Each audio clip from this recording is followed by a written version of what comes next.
Now we are illustrating and we are substantiating and supporting this concept from Quran. And that is the verse of love. Some people think the whole deen just lies in amal, in acts and deeds. Amal becomes pious act if it comes out of love. Love is something related to niyyah. Love is something related to the state of heart. Love is something which is ingrained in your heart and in your souls. It is not a visible object, a visible entity. Acts are visible things. Good acts, pious acts, acts of submission, acts of obedience, acts of worship. They are needed for perfection of love, for completion of love.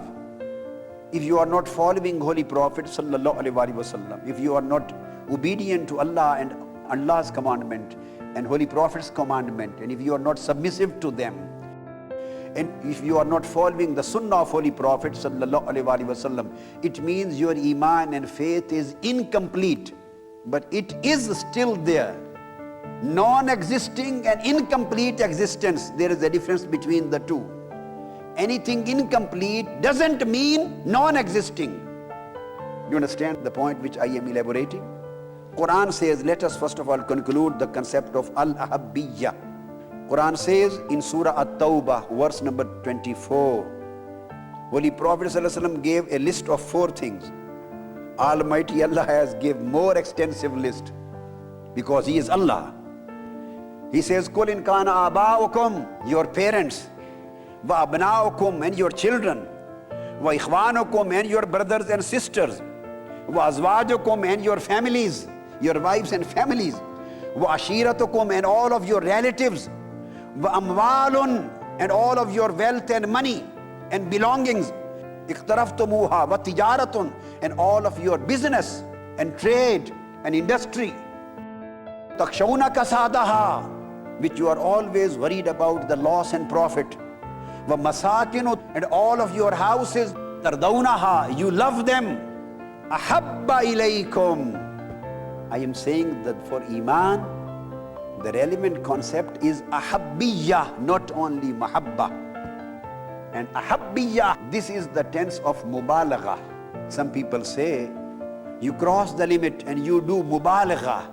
You exceed the limit in love of Holy Prophet. Allah says, I don't want you to love me and my Prophet only. No, I want that love, my love and love of my Prophet should exceed all limits of love. Aba'ukum is one limit of love. Abna'ukum is the other limit of love. Ikhwanukum is third limit of love. Azwajukum is the fourth limit of love. Ashiratukum is the fifth limit of love. I am not telling of grades, limits, various dimensions, various directions.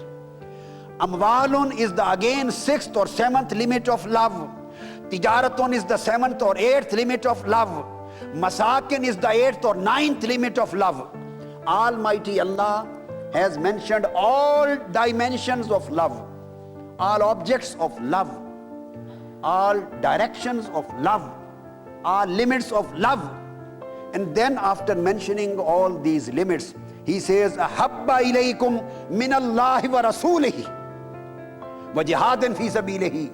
Love of Allah and love of Holy Prophet and love of Deen should exceed all these limits. So love which Allah requires and which Holy Prophet requires is the exceeding love, which exceeds the limits. If love of Holy Prophet remains within the limits, that is not acceptable to Allah. You understand my point? Here lies the basic concept of love. Some people say, they say in a negative sense, you know, we also believe in love of Holy Prophet, but you people exceed the limits. Let us decide the matter through Holy Quran.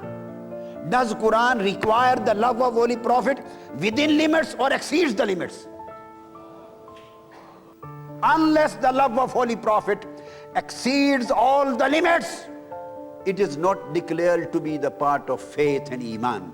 This is what has been declared by Almighty Allah, and this is what has been declared by Holy Prophet sallallahu alaihi wasallam and reported by Imam Bukhari.